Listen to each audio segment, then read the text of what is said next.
What's up, everybody? Today's story is about a guy whose mother passes away and leaves behind what he thought was a fair will.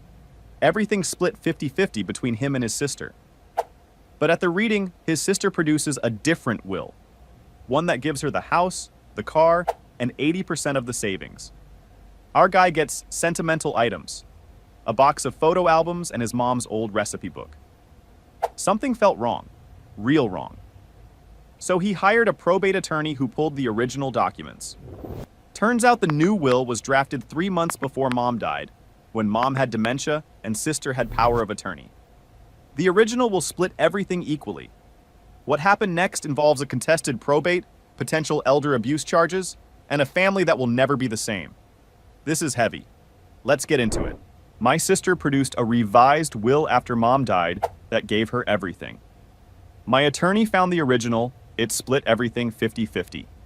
The revised will was signed when mom had dementia. I need to talk about this because I've been carrying it for almost a year, and it's eating me alive. My family is destroyed.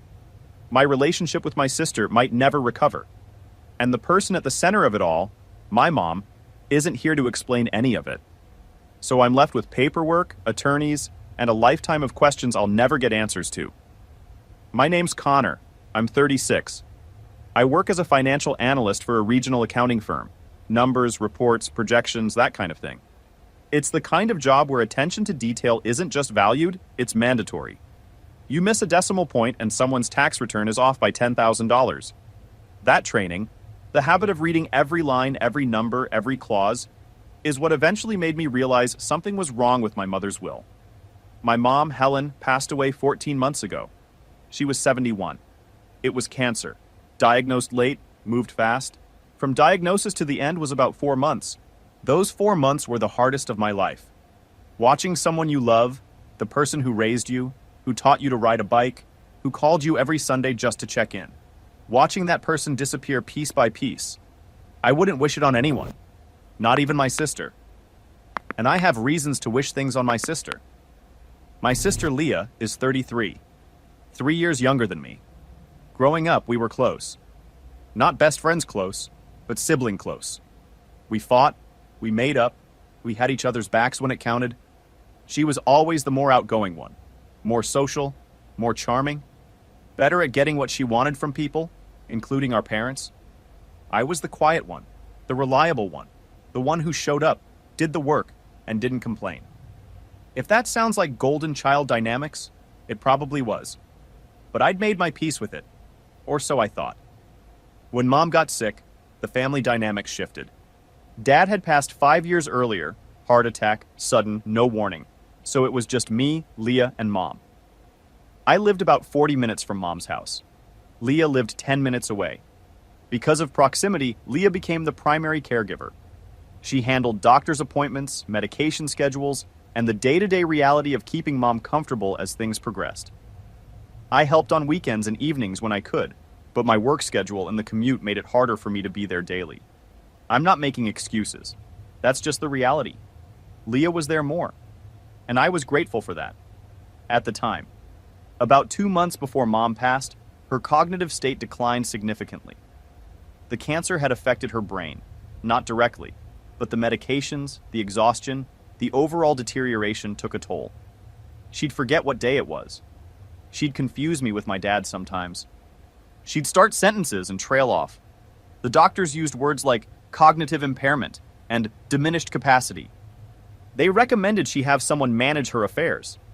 Leah already had power of attorney. Mom had designated her about a year earlier, when she first got sick. It made sense at the time because Leah was local and available. I didn't object. I need to emphasize, I did not object to Leah having power of attorney. I trusted my sister. That trust is what makes everything that happened next so much worse. Hold on, this is me jumping in, not Connor. I want to set something up for the listeners. We have 2 siblings. One is local, present, and has power of attorney. The other is 40 minutes away, working full-time, showing up when he can. One has legal authority over their dying mother's affairs. The other has trust. Trust is about to get destroyed. Power of attorney is about to get weaponized. And the person who can't defend herself, mom, is going to be at the center of a legal fight she never would have wanted. I'm calling Leah the executor because that's what she thinks she is.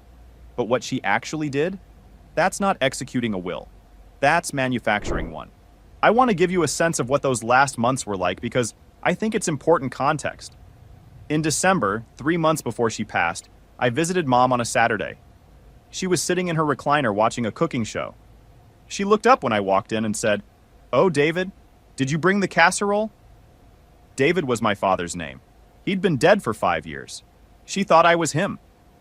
That lasted about 30 seconds before she corrected herself and said, "Sorry, honey, I knew it was you. She trailed off. She couldn't finish the sentence. I made her a cup of decaf and we sat together, watching the cooking show in silence. She fell asleep after about 20 minutes. I covered her with the blanket from the back of the chair and went to the kitchen to wash the dishes that had piled up in the sink. Leah had been there earlier that day, but hadn't done the dishes. I did them because that's what you do. You show up and you do the dishes. In January, the month the new will was signed, Mom had a particularly bad week. She called me on a Wednesday evening and asked me to come over because she couldn't find the remote control. I drove 40 minutes. The remote was on the coffee table. She'd been looking at it the whole time. She just couldn't connect the object to the function. I stayed for an hour, made sure she ate something, and drove home. That was January 12th, 3 days before the new will was signed. 3 days before someone decided this woman was capable of rewriting her estate plan. Mom passed on a Tuesday morning in March. Leah was with her. I got the call at work. I drove straight to the house. By the time I arrived, the hospice team had already been there and gone. Mom was at peace. The house was quiet. Leah and I sat in the living room and cried together. Whatever was coming, and I didn't know yet what was coming, that moment was real. I believe that. I have to believe that. I stayed at the house for about an hour after Leah left. I walked through the rooms. The kitchen where Mom used to make banana bread on Sunday mornings. The living room where she watched her cooking shows. The bedroom where the hospice bed now sat, empty and neatly made. I opened the closet and her clothes were still there, organized by color the way she always kept them.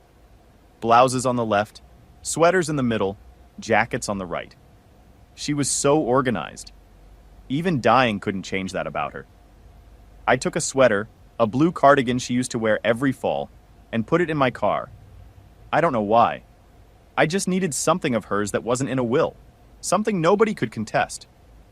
The funeral was 4 days later. Simple. Beautiful. Mom had planned some of it herself, back when she was still lucid, picked the readings, the flowers, even the order of the service. She was always organized. I get that from her. The turnout was bigger than I expected, about 80 people. Mom had touched a lot of lives. Neighbors, former colleagues from the school where she taught for 28 years, friends from her book club that she'd been in since I was a kid. They all came. Her book club friends sat together in the third row, all of them holding the same edition of the book they'd been reading that month. It was the kind of funeral where the eulogies weren't performances. They were just people telling the truth about someone they loved. The will reading was scheduled for 2 weeks after the funeral. Mom's attorney, a guy named Harold Benton, who'd handled my parents' estate planning for years, set it up at his office. Me, Leah, and Harold, in a conference room with wood paneling and bad lighting. Standard stuff. Harold started by making small talk. He'd known my parents for over 20 years. He mentioned that Mom had been a wonderful client, and that he was sorry for our loss. Standard attorney stuff, delivered with what seemed like genuine feeling. Harold's not a bad guy. I want to be clear about that. What happened wasn't his fault. He read the most recent will on file. That's his job. And immediately, something felt off. The will he read gave Leah the house, the car, and 80% of the liquid assets, savings accounts, CDs, a small investment portfolio that totaled about $170,000. Leah got $136,000. I got $34,000. Plus, personal items of sentimental value, which translated to Mom's recipe book, some photo albums, and a jewelry box with costume pieces. Not the good jewelry. Leah got that too. I looked at Harold. I said, "That doesn't sound right." Harold said, "This is the most recent version of the will on file, executed on January 15th. January 15th, Mom died in March. January 15th was less than 3 months before she died. January 15th was deep into her cognitive decline. January 15th was a date when, according to her medical records, she was having trouble remembering her own phone number. I looked at Leah. She was looking at the table. Not at me, not at Harold, at the table. And her face was blank. Not surprised. Not emotional. Blank. Like she already knew what was in the will. Like she'd already read it. Because she had. Because she wrote it. Or at least, she had it written. Pause. I need everyone to process this. The original will, the one Mom wrote when she was healthy and lucid, split everything equally. 50-50. Fair. Reasonable. Done. But 3 months before she died, when she couldn't remember her phone number, a new will appears that gives Leah everything. The house, the car, 80% of the money. And Connor gets recipe books. Recipe books. And the execution date falls during a period of documented cognitive decline, when Leah, and only Leah, had power of attorney and daily access to Mom. The executor didn't just execute the will, she rewrote it, while Mom was too sick to know what she was signing. If this isn't what elder exploitation looks like, I don't know what is. Connor's financial analyst brain is about to kick into gear, and when a numbers guy starts pulling threads, the whole sweater unravels. I didn't say anything else at Harold's office. I thanked him, took my copy of the will, and drove home. I sat at my kitchen table with the document in front of me and read it 4 times. Every line, every clause, every signature. Mom's signature on the last page was shaky, not the clean, confident handwriting I'd seen on 35 years of birthday cards and permission slips. This was the handwriting of someone whose hand wasn't steady, someone who might not have known what she was signing. The next morning, I called a probate attorney, a woman named Catherine Walsh, who specializes in contested wills and elder estate disputes. I found her through a colleague at work who dealt with a similar situation with his grandmother. Catherine agreed to review the case. I sent her everything: the will from Harold's office, my parents' previous estate documents, which I had copies of because Mom had given me a folder of important papers years ago, Mom's medical records from the last 6 months, and a timeline of Leah's access and authority during Mom's decline. Catherine called me back 3 days later. She said, "Connor, I've reviewed everything, and I have significant concerns about this will." She walked me through her findings. First, the original will, executed in 2019 when both my parents were alive, split all assets equally between me and Leah. 50-50. No conditions. No preferences. Equal. Second, the revised will, the one Harold read, was executed on January 15th of this year. It was drafted by a different attorney, not Harold. A solo practitioner named David Klein, who Leah had apparently found on her own. David Klein had no prior relationship with our family. He'd never met my mother before. He drafted the new will based on instructions from the client and her designated representative. The designated representative was Leah. Third, and this is the part that made Catherine's voice change, the January will was signed during a period when Mom's medical records documented significant cognitive decline, impaired decision-making capacity, and intermittent confusion regarding personal affairs. Her oncologist had written a note in December, 1 month before the new will was signed, recommending that all major legal and financial decisions be deferred until the patient's cognitive status can be properly assessed. That assessment never happened. Instead, a new will appeared. Catherine said, "Connor, this will was almost certainly executed while your mother lacked mental capacity to sign legal documents. Combined with the fact that Leah had power of attorney, daily access, and chose a new attorney with no family relationship. This has the hallmarks of undue influence." I asked her what that meant in practical terms. She explained it the way you'd explain it to a financial analyst, which I appreciated, because legal jargon is its own language, and I was still processing everything emotionally. She said undue influence is when someone in a position of trust or authority over a vulnerable person uses that position to manipulate the person's decisions for their own benefit.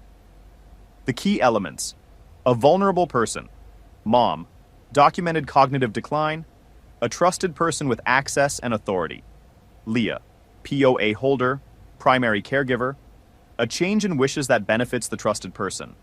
new will giving Leah 80%, and circumstances suggesting the change wasn't freely made. New attorney, no independent capacity check, Leah present during signing. She said, "Each of those elements exists in your case, all four. That's unusual. Most cases have two or three and we still prevail." Undue influence. That's the legal term for when someone uses their position of power over a vulnerable person to manipulate that person's decisions. It's a form of elder exploitation. And it's exactly what happened to my mother. Wait. Let me break this down, because the details matter.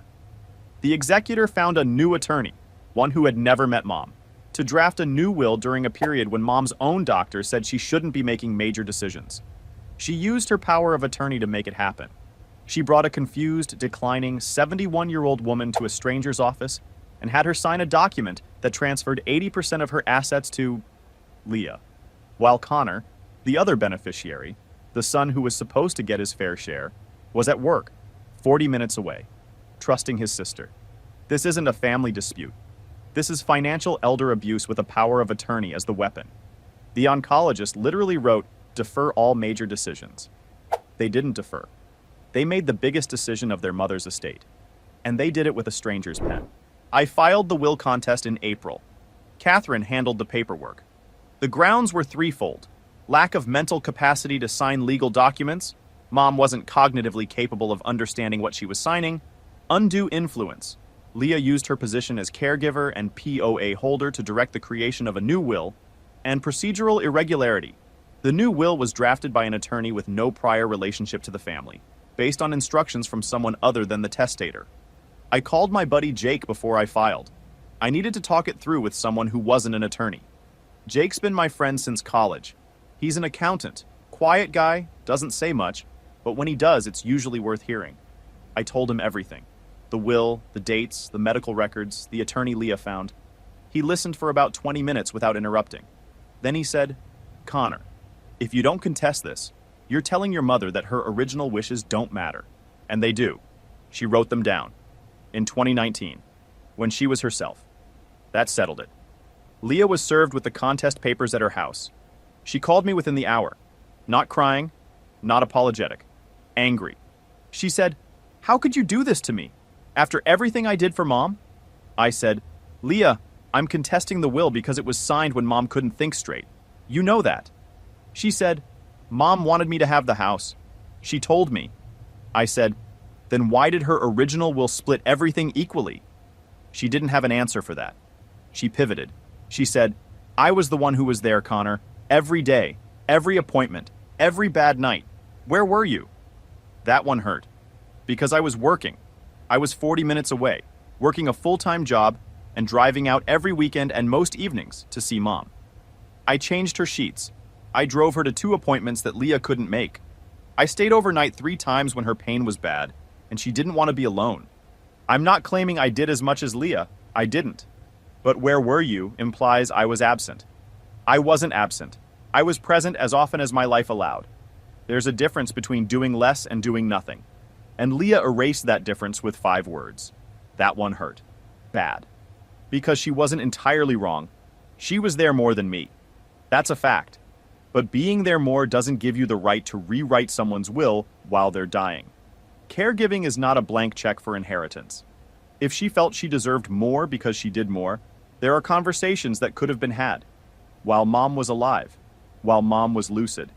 While Mom could have voluntarily, with full understanding, decided to adjust the split. That would have been sad for me, but it would have been legitimate. Instead, Leah waited until Mom couldn't think clearly and had someone else write a new will. That's not asking for more. That's taking more. There's a world of difference. Leah hired her own attorney, a guy who, from what I gather, specialized in defending estate disputes. Her legal argument was that Mom had lucid intervals and was capable of making decisions even if her overall cognitive state was declining. The lucid interval defense is real. It's a legitimate legal concept, but it requires evidence that the person was actually lucid at the time of signing. Medical records from the week of January 15th showed no such evidence. In fact, the notes from Mom's visiting nurse on January 14th, one day before the signing, said, "Patient appears disoriented today. Could not recall what she had for breakfast. Daughter present and managing medications. Daughter present and managing medications. One day before a new will was signed that gave that same daughter everything. The legal process took about 5 months. During that time, Leah and I didn't speak except through attorneys. The family was split. Some relatives sided with her. She took care of Helen, she deserves more. Others sided with me. A will is a will, and you don't change it when someone has dementia. Thanksgiving was canceled. Christmas was separate. My cousin Nate, Leah's side of the family, Aunt Linda's kid, sent me a message saying, "Connor, I know this is complicated, but Leah was there for your mom every single day. Maybe she earned a bigger share." I said, "Nate, she was there every day because she chose to be, and I'm grateful for that. But she used that access to change our mother's will while mom had dementia. If you think that's earning a bigger share, we have different definitions of earning." He didn't respond. My aunt, mom's sister Carol, called me once and said, "Connor, your mother would be heartbroken." I said, "My mother wrote a will that was fair. Someone else changed it. That's what would break her heart." Catherine subpoenaed the medical records, the attorney's client file, and Leah's financial records from the period in question. What came back was damning. David Klein, the attorney who drafted the new will, admitted in a deposition that he'd met with my mother only once for approximately 20 minutes, and that Leah had been present during the entire meeting. He said my mother had been quiet and appeared to defer to her daughter on several points.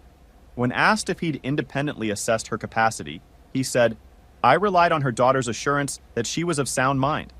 He relied on Leah's word. The person who benefited from the will change was also the person vouching for the señor's mental state. That's not just a conflict of interest, that's the whole case. Catherine presented the evidence to the probate judge in September. The judge reviewed the medical records, the deposition transcript, the comparison between the two wills, and the oncologist's note recommending that major decisions be deferred. The ruling came in October. The January will was invalidated. The 2019 will, the original, equal split, was reinstated. The estate would be divided 50-50, as Mom originally intended. The house would be sold and the proceeds split. The liquid assets would be divided equally. The car, the jewelry, everything, split. The judge also referred the case to Adult Protective Services for review of potential elder abuse. Leah hasn't been charged with anything as of this writing. I don't know if she will be. I don't know if I want her to be. She's my sister. She's the person I grew up with, fought with, shared a bathroom with for 16 years. She's also the person who took advantage of our dying mother. Both of those things are true at the same time, and I don't know how to hold them both. The judge invalidated the will. The original 50-50 split is back, and the case has been referred to Adult Protective Services. The executor's plan: find a new attorney, get the new will signed while Mom can barely remember her phone number, and collect 80% of everything, just fell apart in a courtroom. She relied on a 20-minute meeting with a lawyer who didn't bother checking if his client knew what she was signing. She relied on no one asking questions. She relied on Connor being too trusting, too busy, or too grief-stricken to notice. She forgot one thing. Connor is a financial analyst. His job is literally to find the number that doesn't match. And the number that didn't match was the entire will. Final update. I want to tell you about the moment after the judge ruled. I was sitting in the courtroom with Catherine. Leah was across the aisle with her attorney. The judge read the decision. The January will was invalidated. The 2019 will was reinstated. 50-50. Fair. I looked at Leah. She was staring straight ahead. Not crying. Not angry. Just still. Like someone who'd been running a marathon and suddenly realized the finish line had been moved. Her attorney leaned over and whispered something. She nodded without looking at him. I wanted to say something to her. I wanted to walk across the aisle and say, "Leah, I'm sorry it came to this." But I didn't, because I wasn't sorry. She made a choice, a deliberate, calculated choice to exploit our mother's condition and rewrite her wishes. And the court agreed. I wasn't going to apologize for being right. We left the courthouse through different exits. I haven't seen her in person since. The house is listed for sale. Leah and I agreed on a realtor through our attorneys. We communicate only through legal channels. I haven't heard her voice since the day she called me angry. I don't know what she looks like now. I don't know how she's doing. Part of me cares. Part of me doesn't. Both parts are valid. My share of the estate, once the house sells and everything is settled, will be approximately $140,000. Catherine's fees came to about $18,000, which sounds like a lot, but compared to the $96,000 Leah would have taken from me under the revised will, it's the best investment I've ever made. ROI of about 400% if you want to be cold about it. And in my line of work, 400% ROI is pretty good. Not that I'm keeping score. Okay, I'm keeping score. Old habits, not a fortune. But fair. Which is all I ever wanted. Mom wanted it fair. She wrote it fair. Someone else made it unfair. And now it's fair again.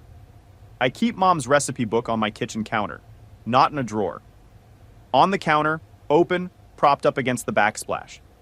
The page it's open to right now is her banana bread recipe. Mom made incredible banana bread. Cinnamon, brown sugar, way too many walnuts. The bananas had to be almost black or she wouldn't use them. She said the uglier the banana, the better the bread. I made it last Sunday. Didn't get it right. The middle was a little underdone, but the kitchen smelled like her kitchen.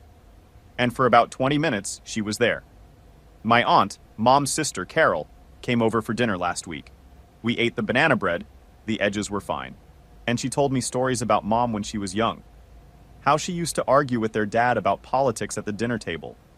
How she once drove 2 hours in a snowstorm to help Carol move out of a bad apartment.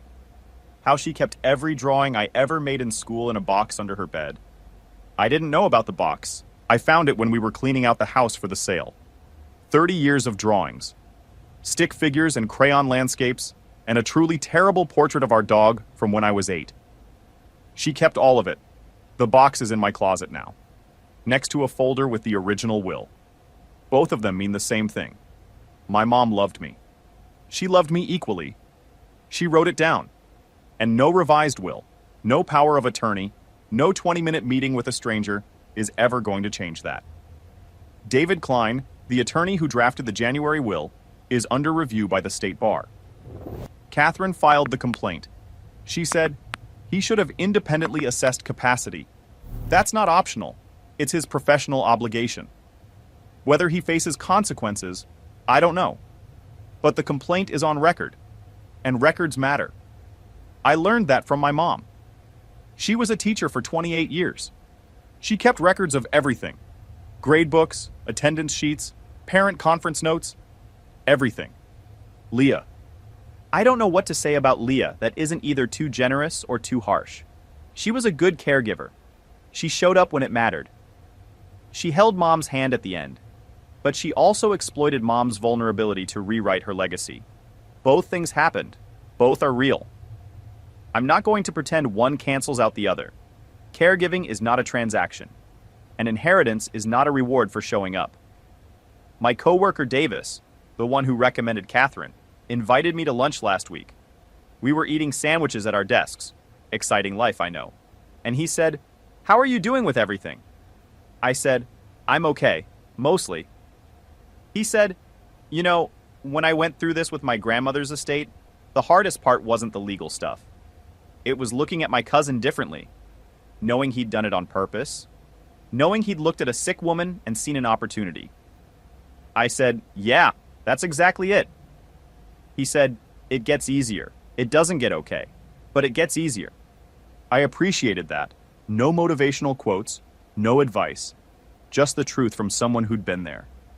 I read something once, I think it was in one of Mom's books from the book club, that said, "Grief reveals character the way fire reveals gold." I think that's true. Grief revealed my character. I'm the kind of person who reads the fine print. And grief revealed Leah's character. She's the kind of person who rewrites it. Would you have contested the will? Or would you have accepted what your sister produced and moved on? I've had people tell me both. That I should have kept the peace. That the money isn't worth the family. And I hear that. But peace wasn't broken by me. Peace was broken the moment someone forged my mother's final wishes during the worst period of her life. I didn't start this fight. I just refused to lose it. Oh, one more thing. The jewelry box that was supposed to go to me under the revised will, the one with costume pieces? Turns out there was a ring in there that Leah had missed. My grandmother's engagement ring. It wasn't costume. It was a 1.2 carat diamond from 1952 that my mom had always promised to me. She'd told me this on the phone maybe a year before she got sick, casually, the way moms mention things that are actually very important. When I'm gone, I want you to have your grandmother's ring, for when you find the right person. Leah didn't know about that conversation. She thought it was just an old ring in a box. It's the most valuable thing in the estate, and it's mine. I had it appraised. $12,300. Leah let it go for a box of costume jewelry. I keep it in my nightstand drawer now. When the time is right, it'll go on someone's finger. Someone real. Someone I trust. And when that happens, I'll think about my mom. And my grandmother. And the fact that the most important things, the things that actually matter, can't be rewritten in a 20-minute meeting. Anyway, the banana bread recipe has a note at the bottom in Mom's handwriting that says, "Double the walnuts, Connor never eats enough nuts." She wrote that for me, years ago, on a recipe card, in her own handwriting. No attorney, no witnesses, just a mom and a recipe and a note about walnuts. That's a will too, in its own way. And it's the one I trust most. No attorney drafted it. No power of attorney was involved. Just a mom who loved her son and wanted him to eat more walnuts. That's the inheritance that matters. The rest is just numbers. And I'm good with numbers. But I'm better with walnuts now. Working on it anyway. Mom would be proud. Or she'd say the walnuts were chopped too big. Probably both. Look, I know this one was heavy. It's not the usual villain gets destroyed and everyone cheers story. It's messy. The villain is his sister. The victim is his mother. And the win, if you can call it that, is just fairness. 50-50, the way Mom wrote it. Connor didn't get more than he deserved. He got exactly what he was supposed to get. And he had to fight his own family to get it. That's not revenge. That's just justice, with a probate attorney. If you're dealing with something like this, get the records, read the fine print, and never assume that family won't take advantage of family. Drop a comment. Would you have contested? Subscribe, and I'll see you next time.